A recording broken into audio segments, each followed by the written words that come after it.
प्यारे विद्यार्थियों, फोगाट क्लासेज की जीके की क्लास में आपका एक बार फिर से स्वागत करता हूं। साथियों, लास्ट क्लास में अपन ने डिस्कस कर लिया था उत्तर भारत की पर्वत श्रृंखलाओं के बारे में, जहां पे अपन ने उत्तर भारत की जितनी भी पर्वत श्रृंखलाएं थी, चाहे हिमालय की बात करूं या अन्य पर्वत श्रृंखलाओं की बात करूं, वो सारी पर्वत श्रृंखलाएं लास्ट वीडियो में अपन डिस्कस कर चुके हैं। इस वीडियो में अपन बात करने वाले हैं दक्षिणी व मध्य भारत की पर्वत श्रृंखलाओं के बारे में। तो दक्षिणी व मध्य भारत की पर्वत श्रृंखलाओं की मैं बात करूं तो यहाँ पे सबसे पहले नाम आता है अरावली पर्वत श्रृंखला का या अरावली पर्वत श्रेणी की। अरावली पर्वत श्रेणी में आपको 3-4 पॉइंट ध्यान में रखने हैं, ठीक है। सबसे पहले यहाँ पे बात करने वाले हैं, यह क्या है, विश्व की सबसे प्राचीन पर्वत श्रृंखला है। विश्व की है सबसे प्राचीन पर्वत श्रृंखला, ठीक है। कितनी पुरानी है भाई? 570 मिलियन 570 मिलियन वर्ष पुरानी पर्वत श्रृंखला है। उसके बाद इसके विस्तार की बात करते हैं तो इसका विस्तार कितना है, गुजरात से लेके, कहाँ से चलती है, गुजरात से चालू होती है और कहाँ तक जाती है, दिल्ली तक इसका विस्तार है। कुल लंबाई की बात करें तो इसकी कुल लंबाई कितनी है, लगभग 600 किलोमीटर। आगे इसमें एक पॉइंट और ध्यान में रखना आपको, अरावली पर्वत श्रेणी की सबसे ऊंची चोटी, इसकी सबसे ऊंची चोटी कौन सी है भाई, गुरु शिखर, जिसकी हाइट आपको याद रखनी है, बहुत बार एग्जाम में पूछा जाता है। इसकी हाइट कितनी है, 1727 मीटर। गुरु शिखर चोटी की हाइट कितनी है, 1727 मीटर। आगे अपन बात करने वाले हैं, सेकंड जो पर्वत श्रृंखला है वो है अपनी विंध्याचल पर्वत श्रृंखला, ठीक है। यह पर्वत श्रृंखला भी क्या है, बहुत ज्यादा पुरानी है। ये भी क्या है, पुरानी व मोड़दार, पुरानी व मोड़दार पर्वत श्रृंखला है, ठीक है। इसके विस्तार की बात करें तो यह कहाँ कहाँ फैली हुई है, गुजरात में है। गुजरात के अलावा कहाँ है, यूपी में है। यूपी के अलावा कहाँ है, मध्य प्रदेश। और मध्य प्रदेश के अलावा कहाँ पे, झारखंड। 4 राज्यों में विस्तार है, गुजरात, यूपी, एमपी और झारखंड में। अब बात करते हैं जो एमपी और यूपी में जो भाग फैला हुआ है उसको भारनेर के नाम से जाना जाता है। विंध्याचल पर्वत श्रृंखला का जो भाग एमपी और यूपी में फैला हुआ है उसको भारनेर के नाम से जाना जाता है। एमपी और यूपी की सीमा पर फैले भाग को, एमपी और यूपी की जो सीमा वाला भाग है उसको किस नाम से जाना जाता है, कैमूर के नाम से जाना जाता है। कैमूर श्रेणी के नाम से जाना जाता है। सीमा वाले भाग को तो किस नाम से, कैमूर नाम से, और एमपी यूपी में फैले वाले भाग को भारनेर के नाम से जाना जाता है। आगे डिस्कस करते हैं, झारखंड में विंध्याचल के कुछ हिस्से को, झारखंड के अंदर इसको किस नाम से जाना जाता है भाई, पारसनाथ, पारसनाथ की पहाड़ी के नाम से जाना जाता है। 3 नाम हो गए इसके, एमपी यूपी में भारनेर, एमपी यूपी की सीमा पर कैमूर और झारखंड में पारसनाथ। इन नामों से इसको जाना जाता है। पारसनाथ की जो पहाड़ी है भाई, वहां पे क्या है, एक जैन मंदिर है जो विश्व प्रसिद्ध है। पारसनाथ की पहाड़ी पर बना जैन मंदिर विश्व प्रसिद्ध है। पारसनाथ की पहाड़ी की ऊंचाई की भी बात करें तो इसकी ऊंचाई कितनी है भाई, 1365 मीटर। इसकी ऊंचाई कितनी है, 1365 मीटर है। आगे अपन बात करने वाले हैं यहाँ पे सतपुड़ा पर्वत श्रृंखला की। नेक्स्ट कौन सी है, सतपुड़ा। ये जो पर्वत श्रृंखला है ये क्या है, किसका भाग है भाई, ढक्कन का पठार। आपने नाम सुना होगा, ढक्कन का पठार, उसी का भाग है सतपुड़ा पर्वत श्रृंखला, ठीक। अब इसको भी 3 भागों में बांटा है, सतपुड़ा पर्वत श्रृंखला को भी 3 भागों में बांटा है। पश्चिम में इसको क्या बोला जाता है, अगर पश्चिम में इसको बात करूं तो इसको बोला जाता है राजपीपला की पहाड़ी। क्या बोला जाता है? पश्चिम में इसको बोला जाता है राजपीपला की पहाड़ी। मध्य प्रदेश में इसको किस नाम से जाना जाता है? मध्य प्रदेश में इसको जाना जाता है महादेव पहाड़ी। एम से याद रखना। सतपुड़ा पर्वत श्रृंखला को मध्य प्रदेश में किस नाम से जाना जाता है? महादेव की पहाड़ी के नाम से।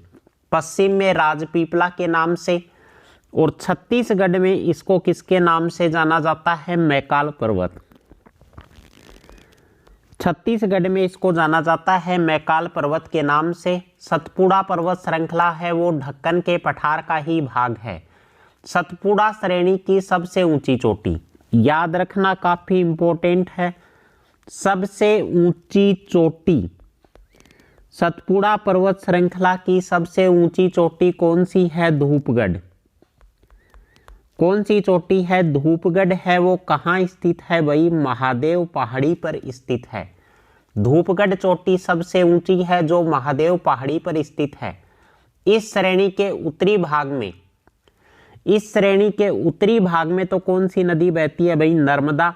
और दक्षिणी भाग में ताप्ती नदी बहती है। याद रखना, सतपुड़ा पर्वत श्रृंखला के उत्तरी भाग में नर्मदा और दक्षिणी भाग में कौन सी नदी? ताप्ती नदी बहती है।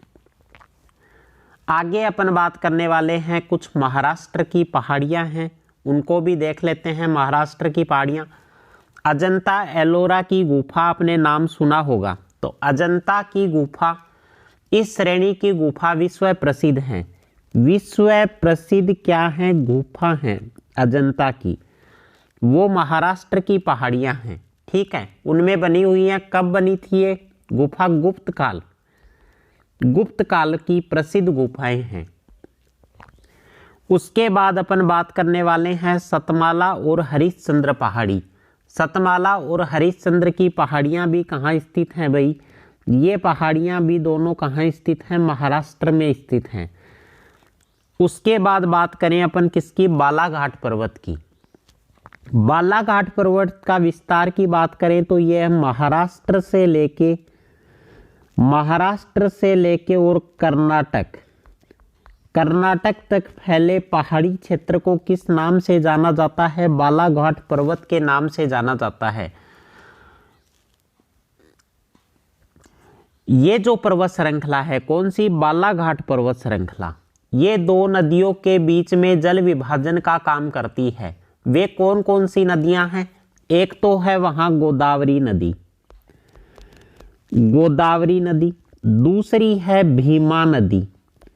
गोदावरी नदी और भीमा नदी के बीच बालाघाट पर्वत श्रृंखला है वो जल विभाजन का काम करता है, मतलब उनके जल को अलग अलग करता है ये पर्वत, ठीक है। उसके बाद बात करने वाले हैं पूर्वी तट की कुछ पहाड़ियों के बारे में। तो पूर्वी तट और पश्चिमी तट मैंने आपको बताया था। तो पूर्वी तट की पहाड़ियों के बारे में बात करें तो सबसे पहले है नल्ला मलाई। नल्ला मलाई की पहाड़ी कहाँ है भाई? ये पहाड़ी है आंध्र प्रदेश। कहाँ है? आंध्र प्रदेश। नल्ला मलाई की पहाड़ी कहाँ स्थित है? आंध्र प्रदेश में कृष्णा नदी के दक्षिण में। आंध्र प्रदेश में कृष्णा नदी के दक्षिण में स्थित है नल्ला मलाई की पहाड़ी। उसके बाद बात करें जाब्दी की पहाड़ी। जाब्दी की पहाड़ी कहाँ स्थित है भाई? तमिलनाडु में। जाब्दी की पहाड़ी कहाँ स्थित है? तमिलनाडु में स्थित है। उसके बाद अपन बात करने वाले हैं नीलगिरी की पहाड़ी की। नीलगिरी की पहाड़ियाँ कौन सी हैं भाई?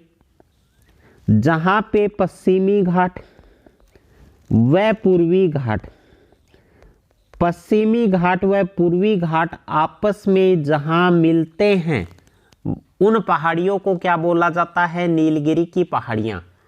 कहाँ विस्तार है इनका? केरल में, कर्नाटक में और तमिलनाडु में। केरल, कर्नाटक और तमिलनाडु, इसमें इसका विस्तार है, ठीक है।